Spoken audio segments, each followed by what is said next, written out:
Right. Good morning, everyone.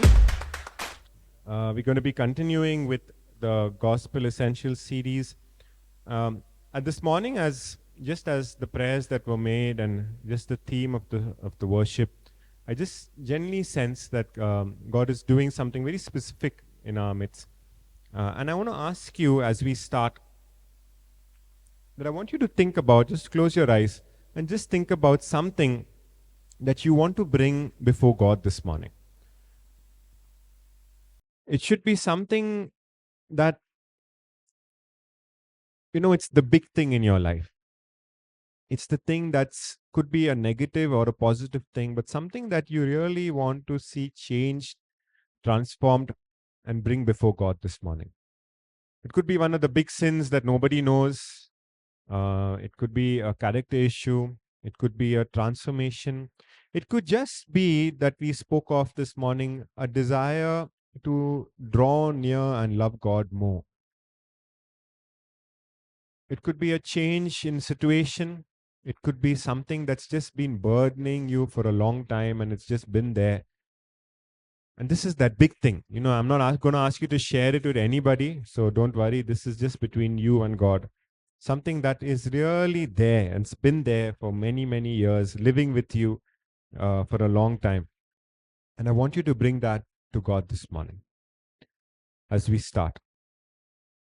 Amen. Think about it. Write it down if you need to. But that's where we're going to start.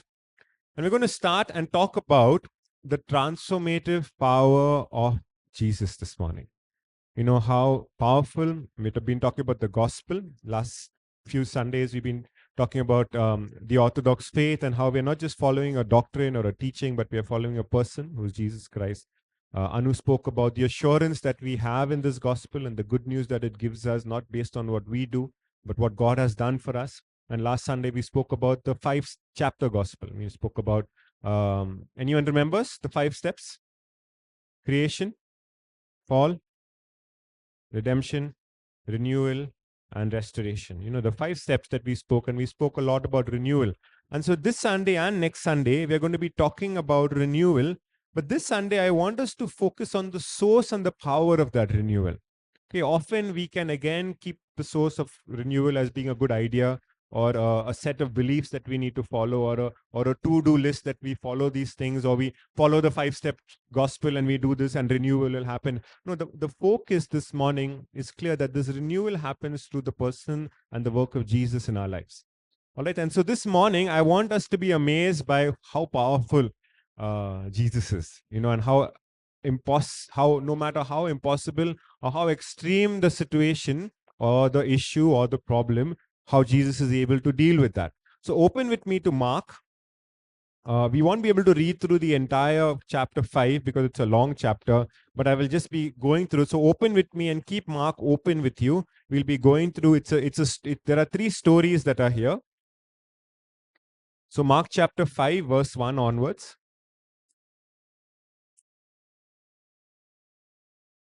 Mark chapter 5, verses 1 onwards. So keep it open. And let your finger be there, or as you're scrolling, let it be there as we go through the text together.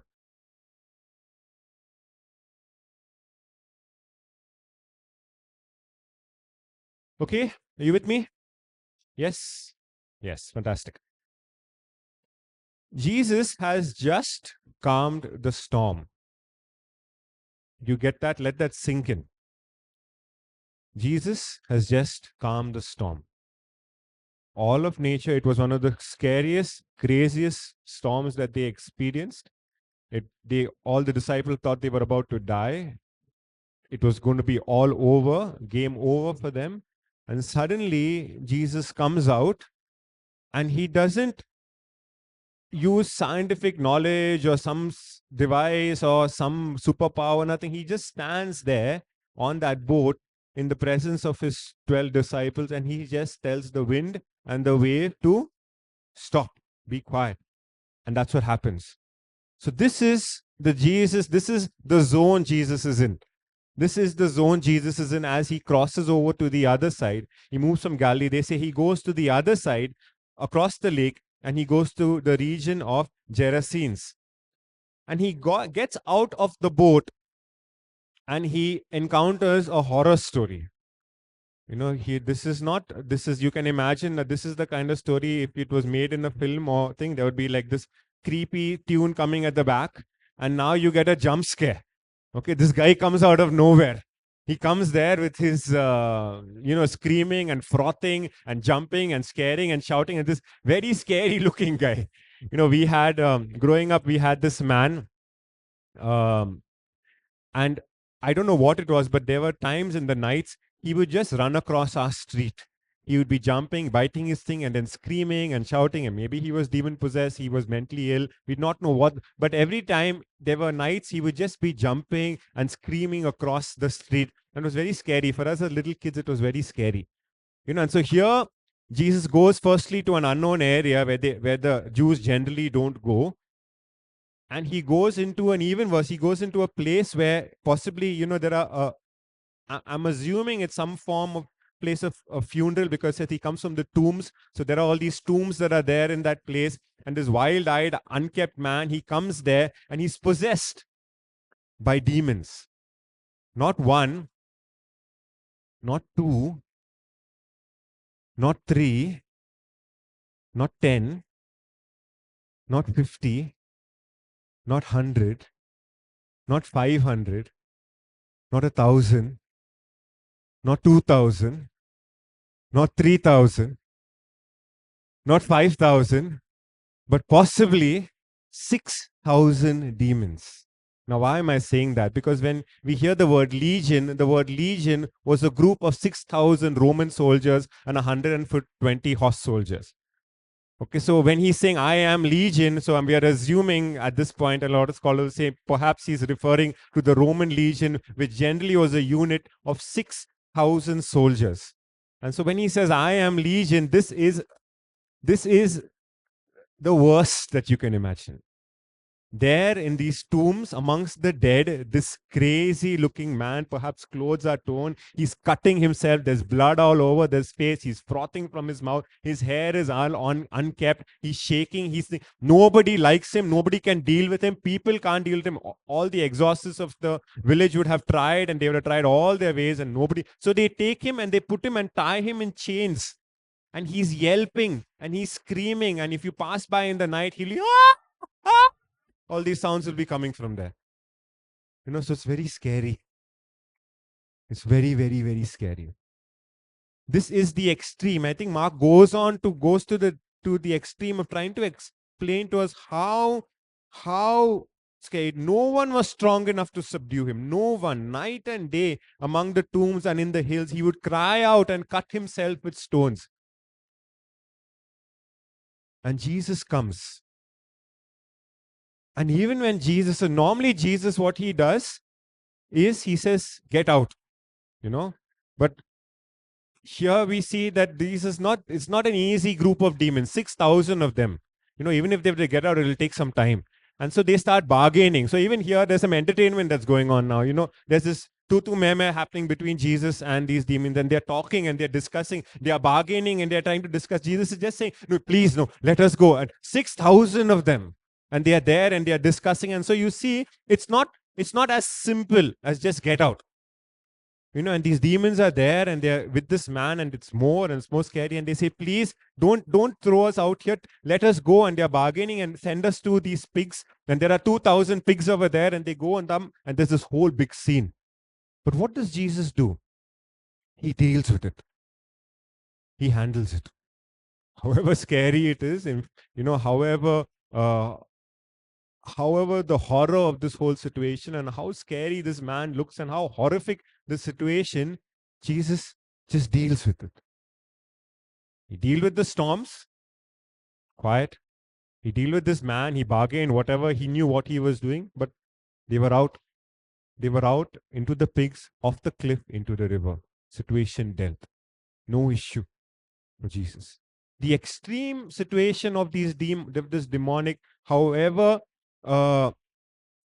it was extreme, how bondage, the way in which this man was held bondage by these demons and held together. But for Jesus, it was nothing. He comes, he deals with it, and it's over. And so he moves forward. It goes on. in verse 21 of chapter 5. And here we have the next story. We have the next story of Jesus going and Jairus. It says, starts off by talking about Jairus and how Jairus comes to him, and he comes and he says, Jesus, my daughter is really, really sick. Can you please come and help? And so it seems like a normal situation that Jesus deals with. He's dealt with this before. He comes. He says, okay, I'm coming. And as he's walking, there are all these crowds. And here we encounter another diseased woman. And again, it seems to be extreme. You know, the demons were an extreme situation. This woman's situation also is an extreme situation. It's not a normal issue. Now, generally in that time, during that period when women have their period, they would be considered unclean. So they would be isolated from society, right? This lady had a permanent condition. She had a permanent condition where she was constantly bleeding all the time. So she was unclean all the time. So she's going through the pain. She's going through the suffering, and it says over here, she spent all her money, everything on physicians, and nobody could help her. Nobody could help her. Everywhere she's gone through, the best hospital, she's gone to the best doctor, she's tried everything, she's paid all her money, and nobody has been able to help her. And to add to it is just the daily struggle. I mean, I don't know if you watched Chosen. I think it's in the second or the third season, they help us, they paint a picture of this lady and they show how much she's struggling. You know, just daily things when she has to wash her garments, she has to go and live. Just the daily routine of what she has to do is much more harder than normal. I mean, life is hard for them anyway. For her, it's a lot more harder. A lot more harder. She doesn't have access to the basic things. She can't just call an order on Swiggy. She's not allowed. She's been banned from the app. You know, she can't do that. She can't go to the shop. She can't ask anyone. So how is she managing? It's a struggle. And she's stuck and she's going through this for the last 12 years. For 12 years. And even when she has to deal with it, she hears of Jesus coming. She's not even allowed to go and make herself known. And you can imagine how extreme and how difficult this situation is for this lady suffering through this disease. And in the crowd, she quietly goes, carefully, quietly, and she just tugs on Jesus's garment. Just carefully tugs on it, quietly. And there's so many people all around, and she's even ashamed to go and do that publicly. She just quietly goes, hoping that, something will happen. And guess what happens? This extreme situation, in this extreme case, in the middle of Jesus's busyness, going somewhere, he doesn't even realize this is happening, and she gets healed. It's not even that she has to do it, just he doesn't even realize what's happening at that point, and she gets healed. I mean, how powerful is Jesus? How powerful is Jesus? By the way, part of this story is a story that Jesus is going for something else, and this is on the way. This is just a by the way story. And what is it? A lady suffering from blood for 12 years has just got healed. No doctor, no money, nothing could do, and she's just got healed. How powerful is Jesus? Amen? Amen? How powerful is Jesus? And to make things worse, praise the Lord, indeed. We've dealt with the demons. We've dealt with the disease. I mean, this story had to get better, isn't it? Now, just imagine all if he had to do after this is just heal a little girl. But the story gets more dramatic. He soon finds out the story comes and somebody comes to them while he's there waiting and says, hey, what's the point of troubling the teacher? Your daughter is dead. Now the story is really getting interesting. Now Jesus, you can imagine dealing with the live demons and all of that. This person 12 years sick, but death, till this point, Jesus had never raised anyone from the dead. So this was alien ground as well. We can understand a good rabbi, a powerful Messiah, dealing and helping people who are alive. Now this situation has gone out of hand. This has never been experienced before. This is like beyond now. This is where, like Star Trek would say, where no man has gone before. This has gone there in that situation. Nobody has gone. And Jesus goes and they're laughing at him. This is no point. What are you doing? He goes, he just quietly calls his three disciples and the parents, goes into the room, utters something in Aramaic, and guess what happens? Death also has been defeated.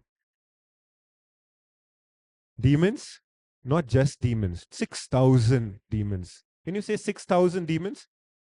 6,000 demons in one man. Sickness, disease, not 1 week or viral, 3-day viral. This is 12 years of disease. Can you say 12 years of disease? 12 years of disease.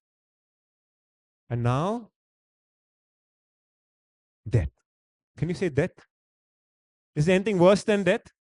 Are there levels of death? No, this is one. Either you're alive or you're dead. People fear death is because, when you're sick, at least the person can come back. When they're dead, it's gone. There's no hope. It's the epitome, it's the symbol of hopelessness, death. But what does Jesus do? In Aramaic, he says, get up. And what does the girl do? She gets up. Simple as that. I don't know if you've been to a funeral? Have you seen someone who's dead? Never? Have you seen in a movie? Have you seen an animal or anything that's dead? Imagine someone coming in and saying, get up, and it comes back to life. What power, no? Even Iron Man can't do that. None of the superheroes can do that, bring them just back from death, just like that. And Jesus does it. He just does it. He comes. And so now he's running. He's calmed the storm. 6,000 demons, 12 years of disease, and death. He's overcome all of it. He's overcome all of it in a matter of one chapter. In one chapter, he has overcome all of that. And let's see where the story is going. What's he going to do next? God, what are you going to do next? Jesus, what are you going to do next? I'm really excited to know how can you top this game even more? Death. What's more impossible than death? What is more impossible than death that you can defeat? And where does the story go next? Mark chapter 6. And I'm going to read this. Mark chapter 6, verses 1 to 6. Jesus left there and went to his hometown accompanied by his disciples. When the Sabbath came, he began to teach in the synagogue, and many who heard him were amazed. Oh, this story is going somewhere. Now he's preparing the ground. He started with his teaching. He's amazed all of them. What are you going to do here, Jesus? And how did the crowd respond? Where did this man get these things? What's this wisdom that's been given him? What are these miracles he's performing? Wait, isn't this Pappu? Isn't this our Pappu who was there next to, living there, Mary's son? Remember him? Hurry, his brother was that same fellow who was making a big ruckus in the market last week, no? That fellow, James, wasn't it him? Wasn't it him?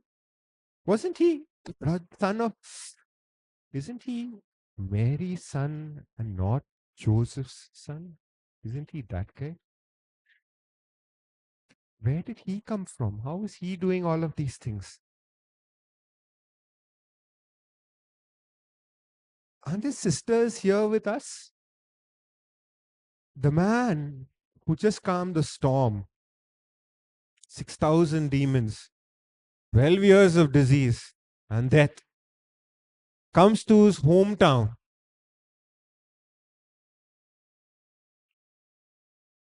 And they just throw water on him. It's just gone, whoosh. All of this. Jesus said to them, a prophet is not without honor except in his own town, among his relatives and his own home. He could not do any miracles there except lay his hands on a few sick people and heal them. In fact, normally, the people are amazed with Jesus, and here it says, now this time Jesus was amazed. He was amazed at their lack of faith. Comes back home.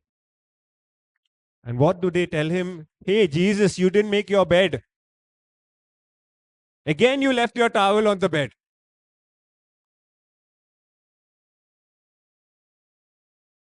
He comes back home. And they all remember all the things he didn't do. And isn't he this guy? Isn't he come? How can he? Oh, you have done this, but you still don't know how to keep your plate back. And they pulled it down and they remind him of who he really is. This is how they thought of him. Jesus, you are an illegitimate child, most probably. We've heard stories and rumors. You are just the brothers of these guys, and we know them. We know your sisters. We know you. We've seen you growing up. We're familiar with you, Jesus. Don't try to act extra smart now that you've come back after doing all of these things. Jesus has dealt with demons. He's dealt with disease. He's dealt with death and defeated all of them. But he couldn't defeat the disbelief of his own people. He couldn't defeat the disdain they showed towards him. The feeling that someone or something else is unworthy of our consideration. This is just our Pappu. This is our Jesus. We remember him growing up. We saw him running around and all these things. There's nothing great about him. He didn't show any great potential. He was a carpenter's son. Most of the Messiah and the big people, they come from the noble houses. They are educated. This guy was the carpenter's son. And worst of all, he's from our town, Nazareth. Has any good ever come out of Nazareth? You've heard that line before. Has any good ever come out of Nazareth? There's nothing worth. We can't. Maybe we don't know. We just know him too well. Let him be. We don't expect too much from him. Let me come, Jesus. You eat and you go back on your tours. When you do your great things over there. Here, you just enjoy our company, eat, and just leave us. We're happy with who you are, knowing you who you are. What caused this? It's just that his people, his villagers, his townsmen, his family, they just knew him for so long. What a anticlimax, no? I mean, I was thinking about the powerful and the transformative work of what Jesus can do, and what a fuss story, Mark, you've come up with. I mean, tell us something great. No, all of he's done. Why are you bringing this wet blanket on the story and telling us what happened? But here we see how God reacts to this. 6,000 demons, he has no issue. 12 years of disease, he has no issue. He can deal with that. Death, he has no issue. He can deal with that. Familiarity, disbelief, he says, let it be. I'm not doing my work here. I'm going to go. If I ask you this morning, which story do we feel ourselves most closest to? Where are we right now in our own faith and our own walk with God? Are we coming here this morning expecting God can deal with the 6,000 demons? With the 12 years of disease, willing to know that he can raise someone from the dead? Or, this Jesus, I knew him, Baba, for so long now. 20 years I've known him. I know what he can do. I've read all his stories. I know everything about him. This is our Pappu. This is our Jesus. We know him. He's our little friend. There's nothing more I need to know. I know him. In fact, he makes my life a little inconvenient when he tries to do little extra than he should. Let him be where he is. I only have 15 more minutes with him. Then I got to go back. And this is a common thing. This is nothing new. We look at them and say it's surprising, but it's right through the Bible we see is, you look at the Israelites, they experience God parting the sea, taking them out of the desert, and they come in and they say, God, where's our food? And they're complaining about no food, and I wish we were back there where we had nice cucumbers and we had lettuce and we had this and we had salad and we had sausages and all of these things over there. Why we brought us back over here? It's common. moving like that. You read through the Gospel of Mark, you'll constantly see Mark doing that. There's one place where he does something, then there's some question where they can't believe. The demons know Jesus. The demons are so familiar with him and they are responding. The people are so familiar with him. They are, who are you? I mean, Peter, our friend Peter himself, he confesses, you are Christ, the Son of the living God. And in the next few verses, Jesus has to rebuke him, get behind me, Satan, because he didn't quite get it. He didn't quite get what it meant. And so that's very common for us as human beings. It's our tendency that we forget what God has done. There's some amazing songs that we sing and brings that thing. You've never failed us yet, and you'll never do that now. And we're singing, do it again. You've never done that. You've done it. You've always been with us. Don't stop now. But often we forget.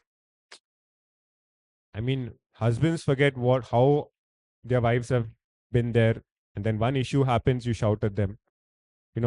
Sometimes my kids tell me when I correct them for doing something wrong, said, you don't remember all the good things we did.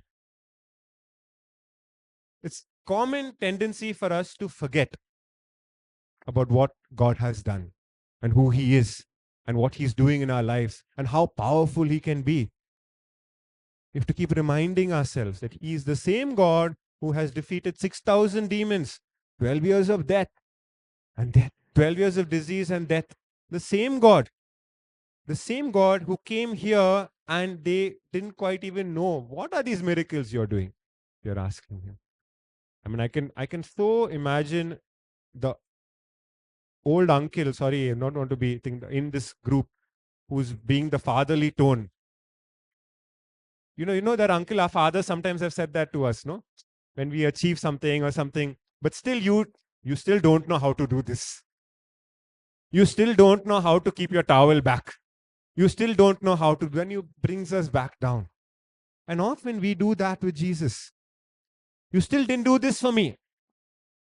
You still didn't change that. I'm still struggling with this. You're still telling me and troubling me and cribbing about this things that I'm doing. Let me be, no. Stop it. Stop making my life inconvenient. And often we see that our familiarity really breeds contempt. It's a true phrase. And we've known Jesus for so long that we've sort of put him in a box for a particular period, for a particular time, for a particular job. Nothing extra. You be here in this box. And that's what his own people did to him. And that's what often we can do. Let's be honest. How many of us woke up this morning, and I'm telling you from experience, checked our phones, scroll through our messages or our emails, rush back for a quick prayer because we had to commit our day to God's hands, say grace before our breakfast quickly, and then done. How many of us came here this morning expecting our lives to be completely changed upside down? Or are we thinking about, I hope the lunch will be enough? I hope this week project will go well. When we first became Christians, I remember the excitement, the passion to read the word. Those were those days, When was the last time we prayed, and when we prayed, really said, God, I'm bringing this impossible thing that we wrote down before I started. I'm bringing this to you. Or has that impossible thing living with us in two different rooms? Jesus, you're in this room. This is this room. Jesus, please meet my anger. Anger, please meet Jesus. We're going to learn how to live together. In the beginning, we lived in separate rooms. Now we are getting to know each other. Just learn to agree to disagree, Lord. And He's there. Anger is there. Jesus is there. I'm there. I get angry. Go back to Jesus. Sometimes I'm with Jesus and I get angry. And see, now I'm going to say sorry. So let's just get on with it. And you just move forward.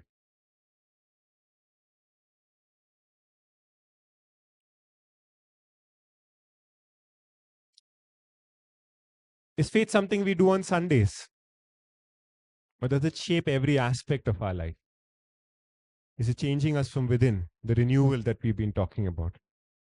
When was the last time or the last testimony that we have that has changed us? Was it at the last church camp when we felt that sense of exuberance and love for God that Satish keeps talking about? Every time he just has this love for God that I don't know where he gets it from. What's his source? I don't know what he's on. He keeps talking about it, but I'm not getting quite what he is saying. I felt that at the last camp. I'll wait for the next camp. Then maybe it may come back. I'll wait for the next conference. I'll wait till that time. Then I will get renewed. I'll start my life again. And maybe I'll wait till New Year.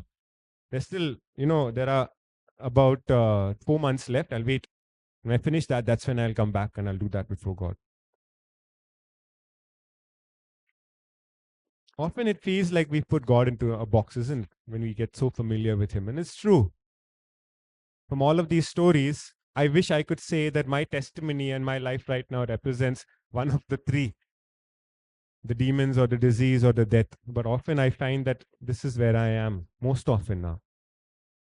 And I'm not saying it hypothetically. I'm saying it me, Joshua. This is where I find I am. This is our tendency.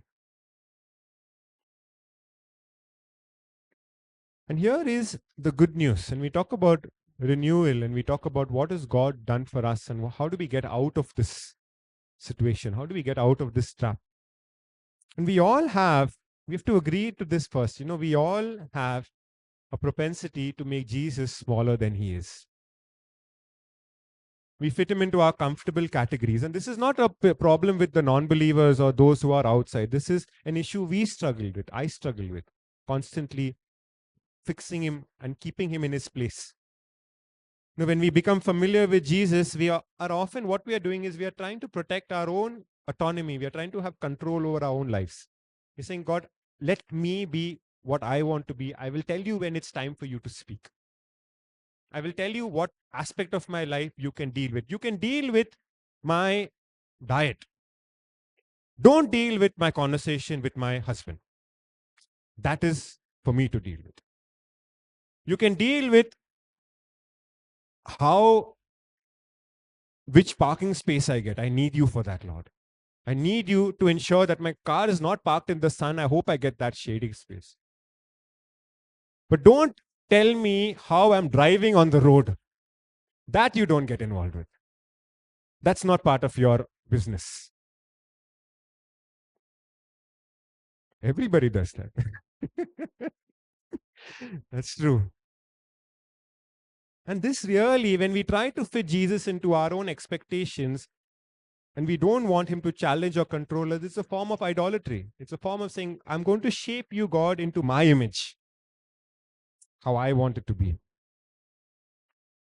Our tendency to domesticate Jesus shows us that even as believers, we are still fighting. We are still fighting, even in this place of fighting each day, that God, I'm still fighting who's in control of my life. And we're not willing to give Him that full control. It's very hard. We still want to be our own saviors. We still want to be our own lords. But here is the good news. Jesus still comes.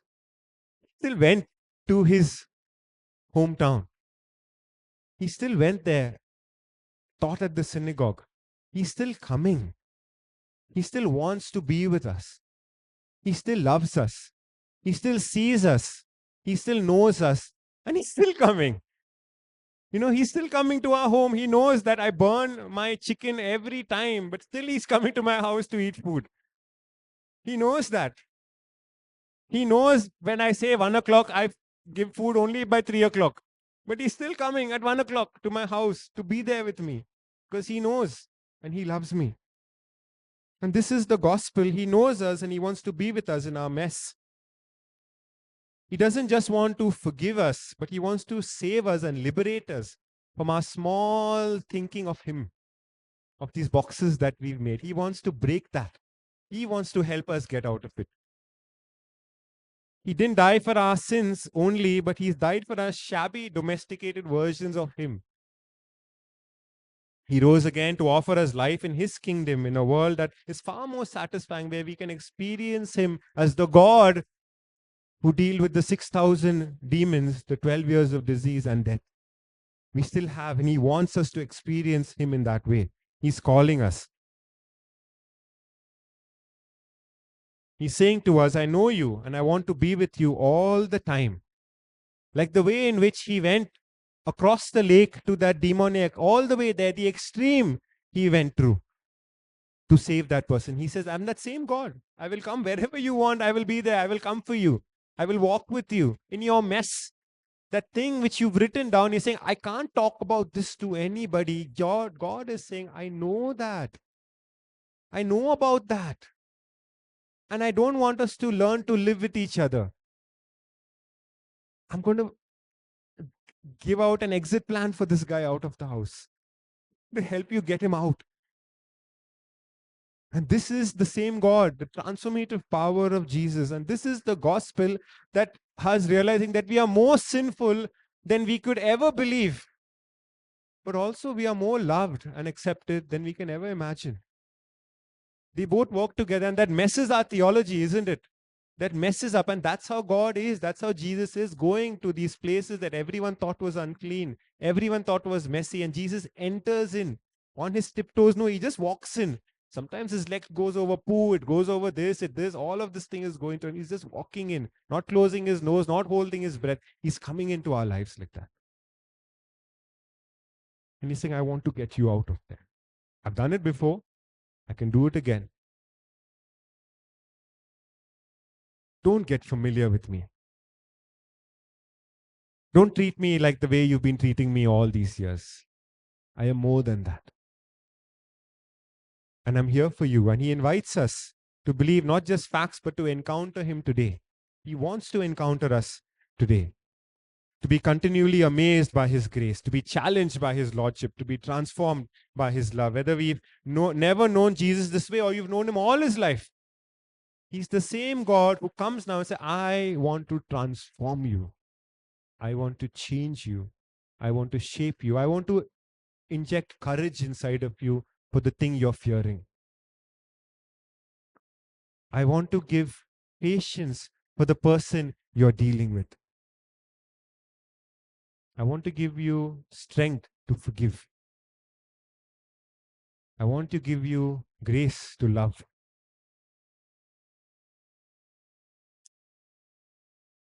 This is the Jesus we are worshipping. And how do we move forward? I think we want to apply and remember that, know that this is how God deals with familiarity. When we see something, we get used to it, but God sees us, knows us, and he's so familiar with us, and his response is, wow, I'm amazed by you, how you've grown, how you've changed, how you're working these things through. Our response is, oh, but his is, wow.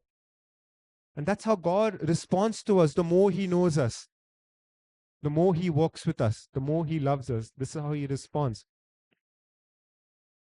And there's some hard work involved. As we respond, we have to dig in and get to know this Jesus well. For any relationship to flourish, it requires setting aside time and putting that together every day, spending that time when you can do something else, saying, no, this is important. And so it involves us coming back, reading through, understanding who Jesus is, to remind ourselves how powerful he is, what he can do. And so one of the things that I am going to be doing, because I really felt challenged so much as I was doing this, and I thought I'll invite you to do this with me as well, is starting from tomorrow, Monday, okay, right up to Christmas possibly, there are 89 chapters, isn't it? 89 chapters of the Gospels. Matthew, Mark, Luke, John, 89 chapters. I think it will go on for about 3 months, to say September, August. And so by December, November, we would have really, gone through every single chapter. And so what I am going to be doing is I'm going to be reading one chapter of the gospel every day. Starting from tomorrow, I'll read one chapter and I'm going to ask one question. What do I learn about Jesus? I'm not going to do background study. You could do all of that. I'm not going to do too many questions and try and understand too many things. I'm just going to ask a simple question. What do I know about Jesus from this chapter? And I'm going to note that. Okay, I thought of this idea that if you all want to join me on the Bridge Builders group this afternoon, I'll put an invitation to a WhatsApp group. I'm not going to ask you to message me or anything. I'll just put an invitation to a WhatsApp group. If you want to join me on this, click on it and just join the WhatsApp group. All right. And then one of the things we can do together, as we read through, maybe once a day or once a week, we can just share and answer that question. This is what I learned about Jesus today. This is what I learned about Jesus today. This week, this is what I learned about Jesus. Nothing much, nothing too fancy, nothing too much. This is just one chapter a day. We're reading and we're going to just say, this is what I learned about Jesus. All right. So I'm going to be doing that, and I'm going to encourage you, if anyone wants to join me on that. There is no presentation, no fancy thing, nothing. It's just quietly we will work and share it on this group. And it'll just make us accountable, at least make me accountable to ensure that I finish by the end of this year. And finally, this morning, I want us to come together and really bring what we started off this morning before God. So I want to ask you to close your eyes. Okay, and we're going to break bread today. One of the prayers that I always make when I break bread is, Jesus, I'm partaking of you. I'm partaking of your body. I'm partaking of your blood. The body you broke and the blood you shed for us, for me, for my limited view of you, Lord. Lord, as I do this, may I experience a little more of you as I do this. May I know you more. I constantly remember that and this is biblical, because we know that when Jesus broke bread with the two men on the road of Emmaus, the moment he did that, suddenly, they saw him new. And that's my prayer. Whenever I'm breaking bread, I say, God, I want to experience that every time. When I come, I want to know you more. I want to love you more. I want to draw near to you. My parents and my friends, they talk about Jesus. They keep talking about him, but in a way I can't. I'm not able to figure this out. And so today I want to even challenge and tell little children, when you break bread, and I want to do it by yourselves. Okay? As we do, say, Jesus, I want to know you differently today. Not because my mama and my dada are telling me do this or that. No, I want to know you differently today. Do something in me as I break bread, as I partake of this. Do something. Let me see you in a way that I've not done before. Okay? And let's see what happens. All right, kids? You try that today? And let's all, as we break, say, Lord, I don't want this to be a familiar routine. I don't want to just do this. I want something to change in me, a start of something new. All right, I'm going to take the bread and the juice, and I'm going to put it out over here, and each of us can come individually. We won't do this together. I want us to do this by ourselves today. And it's a good thing to do together as well. But today I want us to do it by ourselves. And I want us to really say, God, work in me. Forgive me. Change me. And do something that I may see you anew this morning. That I would fall in love with you again. I would experience you and forget about anything that's there. Jesus has come home. He's come. And in that story, we see that despite all of that, and that's again good news, it says,